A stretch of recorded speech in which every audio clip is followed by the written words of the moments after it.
The town of Ojikuta bustled with life as the sun dipped below the horizon, casting a warm glow over the market square. The scent of grilled meat and spices filled the air, mingling with the cheerful chatter of vendors. 14-year-old Kin sat on the porch of his small home in the modest neighborhood of Agbok, carefully working on a new invention, a simple mechanical pump crafted from scraps.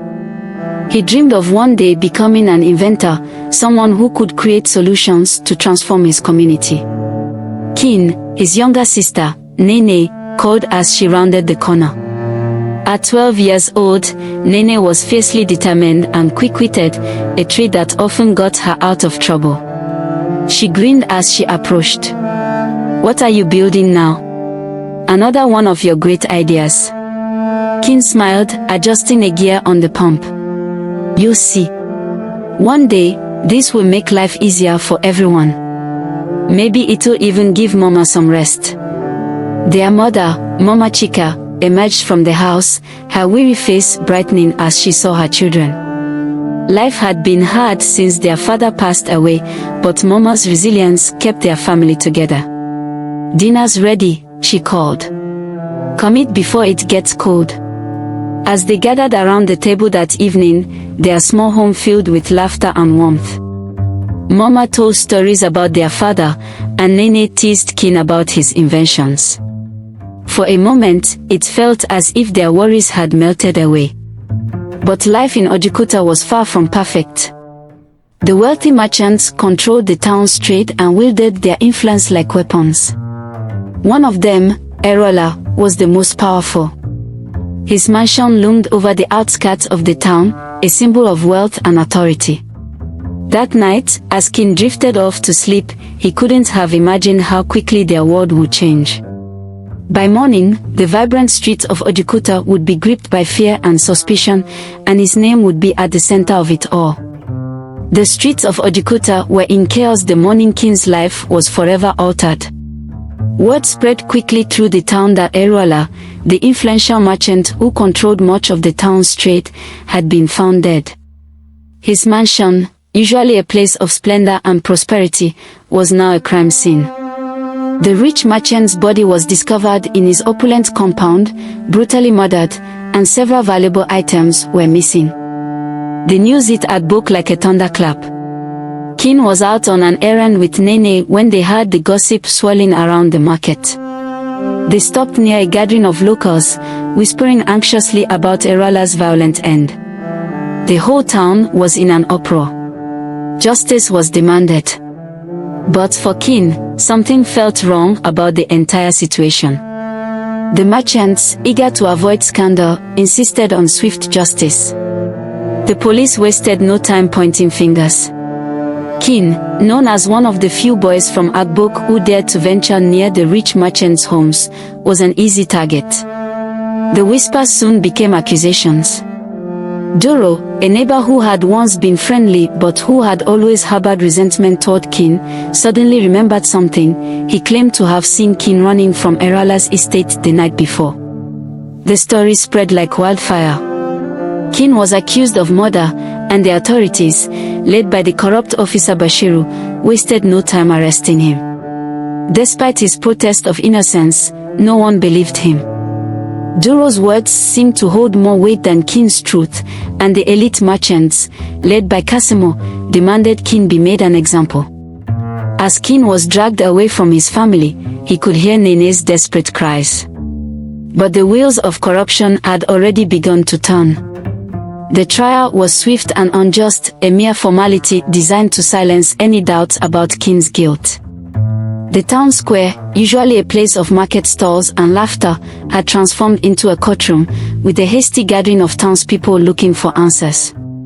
The judge, a man in Kasimo's pocket, barely acknowledged Kin as he stood in the defendant's box, his hands shackled. The evidence against him was flimsy at best, a witness who had seen him near Erola's estate the night of the murder, a story fabricated by Duro to cover his own cowardice. Kin stood there, his heart pounding in his chest, his mind racing for a way out. His mother sat in the back of the crowd, her face pale with worry. Nene's eyes were wide with disbelief as she watched the proceedings.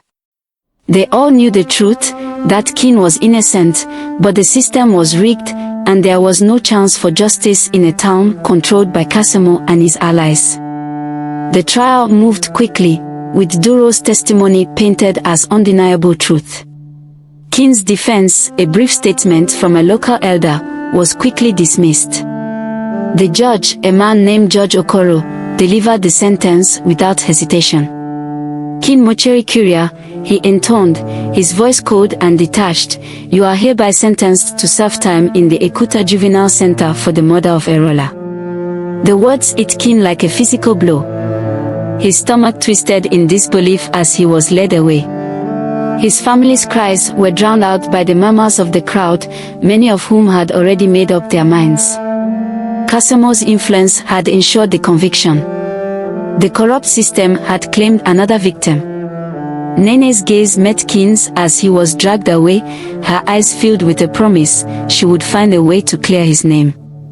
She wouldn't give up. Not now. Not ever. The days that followed Kin's trial felt like an endless storm for Nene. She couldn't understand how everything had spiraled so quickly. How could the truth be so easily buried?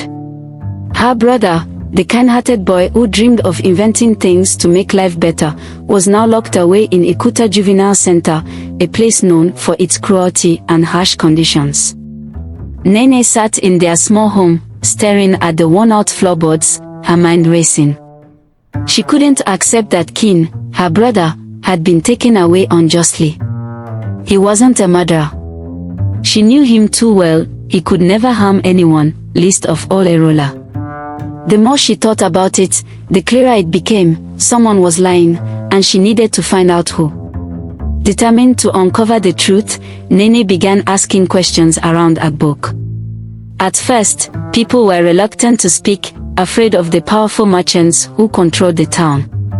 But Nene's persistence paid off. She overheard a conversation between two townsfolk in the market, one of whom mentioned a new shipment of goods from Kasemo's compound that had arrived the day after Erola's death. That detail, though small, sparked something in Nene's mind. She knew the town's power dynamics better than most. Kasemo, the wealthy merchant who had a stranglehold on Ojukuta's economy, was the key. He had been too quick to call for Kin's conviction, almost as if he knew the outcome before the trial began. There was something sinister about how fast they moved to convict him. Nene made a decision. She couldn't do this alone, but there was one person who might be able to help.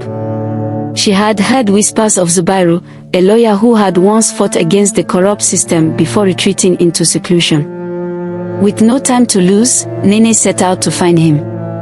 She couldn't afford to waste a single moment.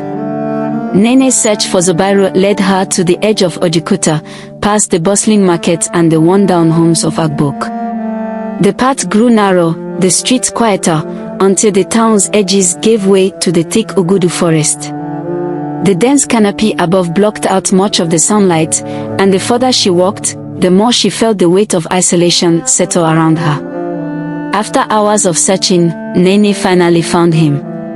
Zubairu's home was a small, modest hut hidden deep within the forest, surrounded by a few overgrown trees and a rickety fence. It was a far cry from the grandeur of the merchant's estates, yet Nene had heard whispers that this was where the once renowned lawyer had withdrawn after years of battling corruption. It wasn't just a retreat, it was a sanctuary from a system that had broken him. When Nene arrived, she hesitated for a moment.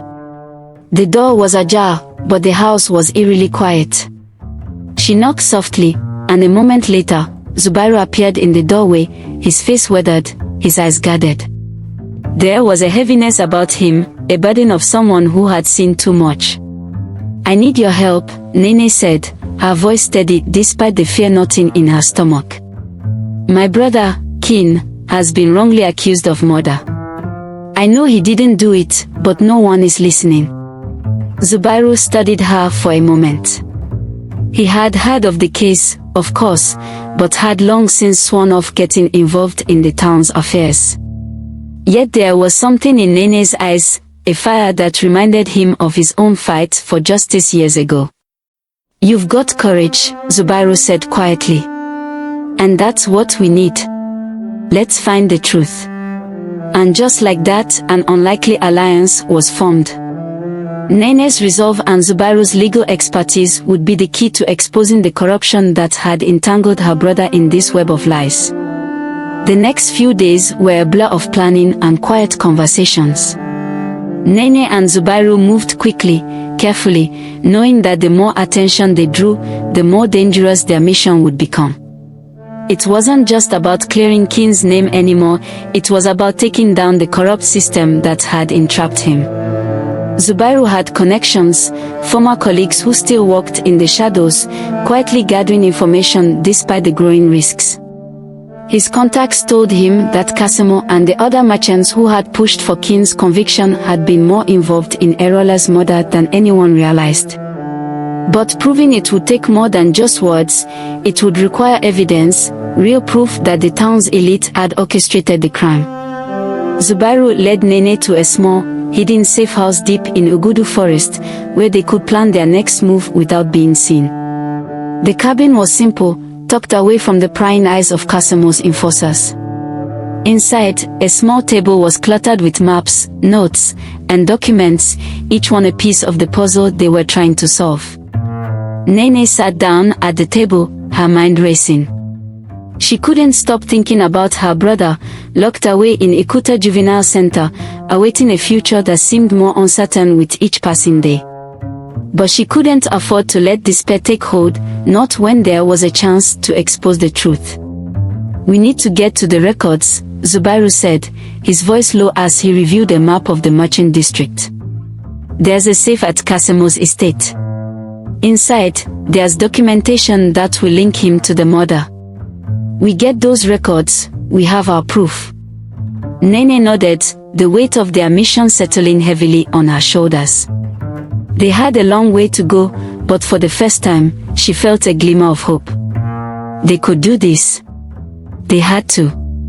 The next morning, as Nene and Zubairu sat over their meager breakfast of rice and beans, a knock echoed through the cabin. Nene stiffened, her hand instinctively moving toward the small knife hidden beneath her cloak. Zubairu, who had been preparing some notes for their next move, looked up sharply. "Stay calm," he whispered, gesturing for her to remain silent. The knock came again, louder this time, followed by a soft voice. "It's me, Duro." Nene's heart skipped a beat.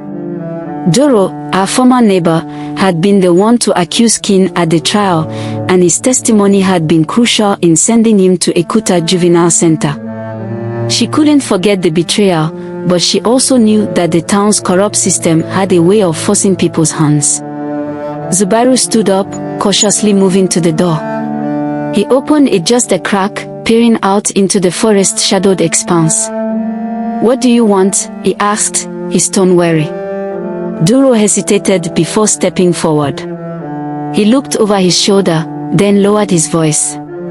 "I didn't mean to get your boy locked up. I never thought they'd go this far," he said, his voice trembling with guilt. "I was scared, they threatened me. Kasemo's men, they told me to say what I did. But I'm done. I can't keep pretending." Nene stepped forward, her eyes hard. "Why should we trust you? You lied about Kin. You sent him to prison." "I know," Duro said, his voice breaking. "But I didn't have a choice. Kasemo controls everything here. If I didn't say what they wanted, they would have hurt me, or worse. I want to make it right. I can help you." Nene and Zubairu exchanged a glance. This was unexpected, but they had little time to waste.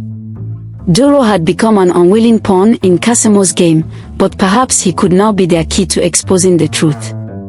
As Duro sat across from Nene and Zubairu, his nervousness was palpable. His hands trembled, and his eyes kept darting toward the door as if expecting someone to burst in at any moment. Nene, still wary but determined, listened intently as he spoke. "I didn't want to be part of it," Duro said, his voice shaking. "But Kasemo. He's got everyone in his pocket.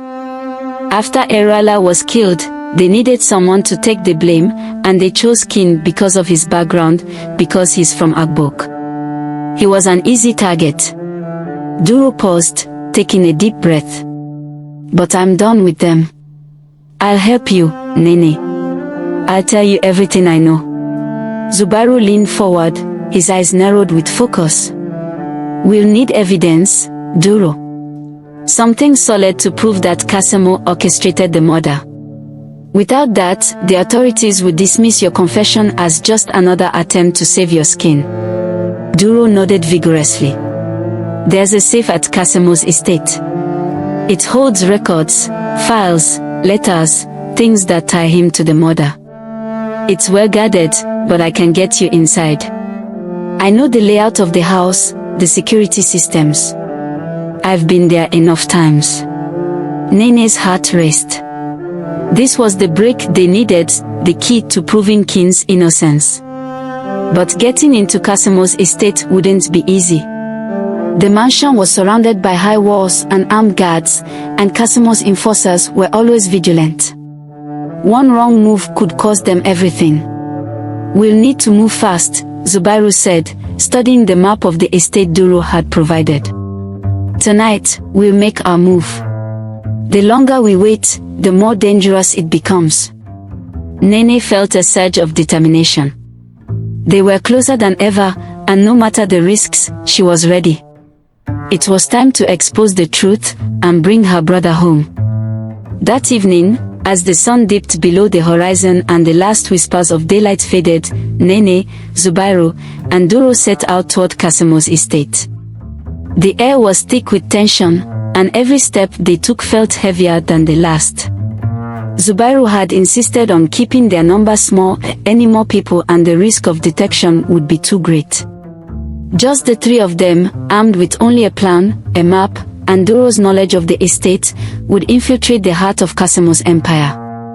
The mansion loomed ahead, its towering gates reinforced with iron, and the high walls stretching beyond their sight. Guards patrolled the perimeter, their lanterns flickering like sentinels.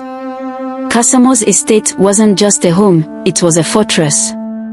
Nene's breath caught in her throat as they crouched behind a row of bushes near the gates. She couldn't afford to be afraid, not now. Her brother's future depended on this night.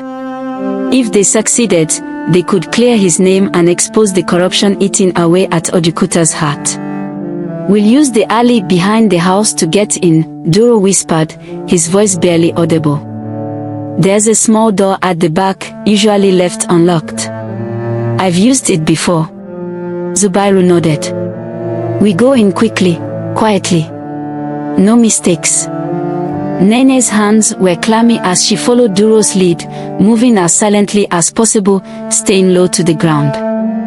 The sounds of the night, crickets, distant voices, the rustling of leaves, seemed unnaturally loud in the tense silence between them. They reached the back of the mansion without incident, but the hardest part was still to come. Duro gently tested the door. It creaked open, just a little, enough to signal that they were in. Inside, the mansion was dark, its grand rooms filled with shadows. Nene's heart pounded in her chest. There was no turning back now. The records were close. And so was danger. The door clicked shut behind them with a soft but final sound, and for a moment, everything felt still. The mansion was silent, its vast halls echoing their every movement. Nene's pulse raced as she and the others stepped cautiously into the dimly lit corridor. The walls were adorned with ornate paintings, gold-framed mirrors, and rich tapestries, symbols of Kasemo's wealth. It was a world far removed from the rough streets of Agbok, yet the same man who lived in this luxury had condemned her brother to prison. Duro led them through the darkened hallway, moving with the stealth of someone who knew the mansion's every secret. Zubairu followed close behind, his eyes scanning every corner, every shadow, ensuring they weren't being watched. Nene stayed at the rear, her mind on one thing, the records. If they could get to the safe, they could end this nightmare. As they reached a heavy wooden door at the end of the corridor, Duro paused. He motioned for them to crouch low. "This is it," he whispered. "The study. The safe is inside." Zubairu nodded and motioned for Nene to stay back as he approached the door. With practiced ease, he twisted the handle, and the door creaked open just a fraction. They slipped inside, hearts pounding. The study was grand, bookshelves filled with thick volumes, leather-bound chairs, a large desk. But their eyes immediately went to the safe against the far wall. It was an imposing piece of furniture, built to withstand any attempt to break into it. Duro stepped forward, his hand shaking as he reached for the combination. "I've seen him open it 100 times, he murmured. "I know the code." He punched in the numbers, and with a click, the door of the safe opened. Inside, stacks of papers, ledgers, and files sat waiting. Nene stepped forward, her heart racing. This was it. The truth was in her hands. Thank you so much for watching this incredible tale unfold. We truly appreciate each and every one of you who tuned in to listen. If you enjoyed this story, please remember to like, share, and leave us a comment below. We love hearing your thoughts. And don't forget to subscribe to our channel and hit the notification bell so you're always the first to know when we upload new stories. There's plenty more to come, and we can't wait to share them with you. Thanks again for your support, and we'll see you in the next video. Stay tuned for more amazing stories.